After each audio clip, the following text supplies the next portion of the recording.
Hey, welcome to another edition of Tyler's Take. Hey, this time it's been a while, but let's discuss some Lions. Um, what do you think? We have draft right around the corner. Pro day is coming up for a lot of these candidates here that we can select with our number 7 overall. If we stay at 7, do we stay at 7? What do we do? What's our best option? My opinion, I don't think they can lose in any situation that they have right now.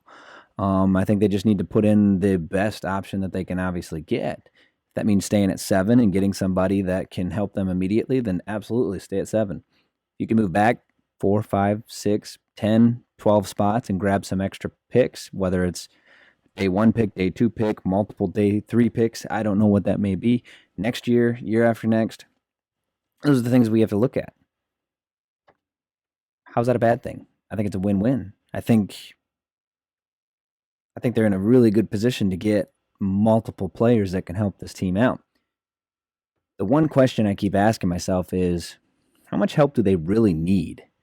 We read these reports out there that basically say that the scheme was so difficult and so multi defense, if you will. I don't even know what to call this. Patricia's defense was almost a failure just for the fact that nobody was really on the same page ever. I mean, we're fans, former players, whatever it may be. We see it on the telecast. How can all these other teams not see it on actual film? And we saw it. It was exploited.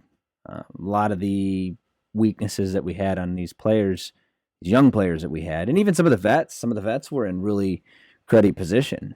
You look at some of the safeties. Harmon was great in some action, another not so great. You look at Coleman. I mean, he was all over the board. First half of his contract, first year, great, fantastic. Punching the ball out, waiting for the receiver. The Kansas City game was a staple of what we thought we were getting with Coleman. Second half of that year, plus all of last year, not so good. Trufant, I mean, that was kind of a swing and a miss. So Jesse James, again, swing and a miss. So, I mean, I think you can make the case that wide receivers on the board, quarterback is on the board. I'll touch back on quarterback in a minute. Tight end, honestly, that's on the board. Nothing against Hawkinson whatsoever because he had a monster year, and I think he's going to have a great year this year.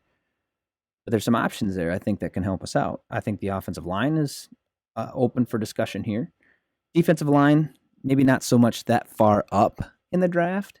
Can you get a good defensive lineman? But I mean, I think they're all over the board. I think you can get a starting caliber defensive lineman in the 3rd and 4th round.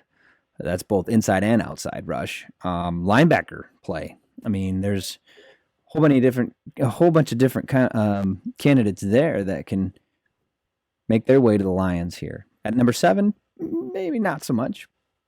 I mean, we look at Parsons there, Micah Parsons out of Penn State. Now he's a beast of a player. Do you really want that cancer in the locker room based on the allegations that we see online? Me? Yeah, it's a great player. I'm going to pass. I mean, cancer's just destroying to anything that it has. So you can look at this, and if he's going to be a cancer in the locker room, I mean, you can argue that it's going to be a different situation. It was put in the spotlight. Does he change? I don't know. Doesn't matter. It happened. Not a good thing to have on your record. Not a good thing to instill in a locker room with a new coaching staff, which I think is a brilliant coaching staff. So, linebacker 7, probably not. Not in my opinion. So, those are my immediate thoughts. I think those are everybody's immediate thoughts. But here's my scenario, and I'm going to keep this short. I think that if you stay at 7, you have to take a hard look at quarterback and a hard look at receiver. But I think you really have to take a hard look at that offensive line. There are 2 tackles on that board in the top 10 that I would think, maybe even 3, that I would probably wager to bet are a really good pick at 7. I think that you have to look at quarterback because it all depends on what you do with Goff. Now, Goff has a not so friendly contract right now. I think he's owed $25 million right now. I mean, it's just a mess of a contract. Now, Can you restructure that contract so you've got a larger bonus spread over the next 3 years, I think that's left on his deal? Brings that immediate cap hit down, allows you to play with it a little bit. But if you're spreading that bonus out, in my opinion, you're riding him for the next 2-3 years. It is still a friendly out, I think, after year 2 in our system. So the unknown's there. We don't know how he's going to be. So if you can grab your quarterback of the future right away, whether that be Fields or it's Trey Lance or Wilson, I mean, I'm not a big fan of really any of them, honestly. But I kind of like some of the later round guys. Mac Jones, Kyle Trask. I like those guys.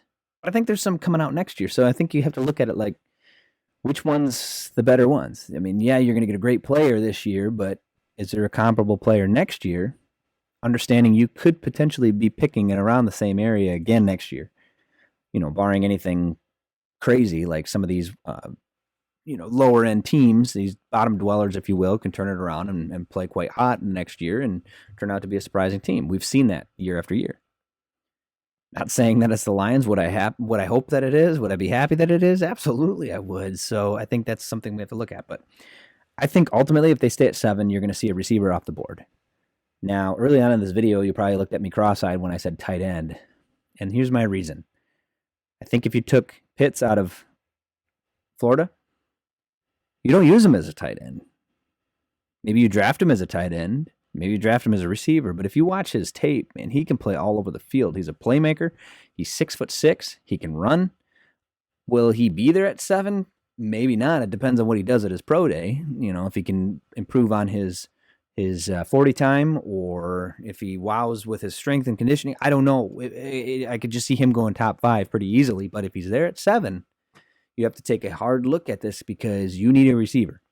You have a blue-collar tight end in Hawkinson who's not going anywhere. He's staying right with us. But if you can add the talent level of a Kyle Pitts, think about it.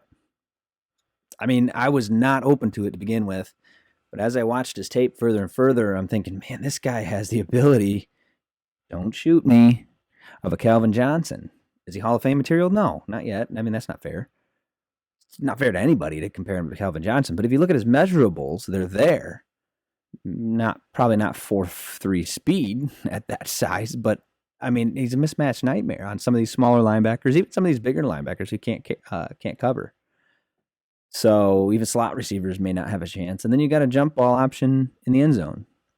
Then you look at it, is Kenny Golladay really going to be here? You need a big body receiver. We don't have that at all.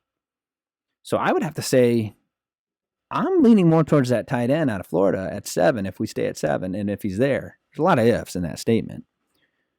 I think the ultimate idea would be to jump back, maybe to 12 at 49ers, like we saw in Mel Kiper's draft. I like that haul that we got there.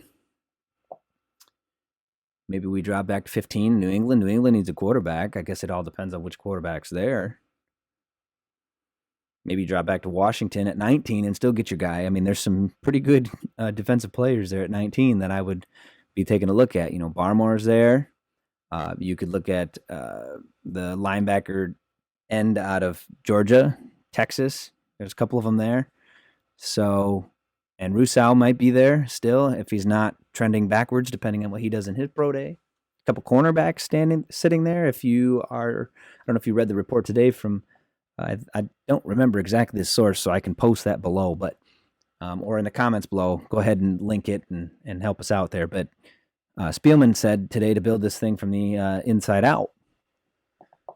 So, you got to take these little hints to see where we can go. Now, I don't really know what that means, to be honest with you, because you could take it many different ways. So, you can look at this draft and say, I think it's kind of a beautiful situation to be in because there's so many options you can get. It's really not a bad option. So, and you need a quarterback. Nothing against Goff. You need a quarterback because you don't know what you have with Goff, except for a lot of money in his bag. You need receivers all over the board. I mean, you have 2 under contract, and one of them you still don't even know is going to play. I can't think of his name off the top of my head right now, but Geronimo Allison. Excuse me for that. So you need receivers. Depending on what you do with Jesse James, you need tight end. I know we have Harrison Bryant, but he was an undrafted rookie free agent for a reason. I mean, he's got the production there. Could he be your Kyle Pitts? I don't know. I mean, I'd have to compare the tape between the two. I have not done that.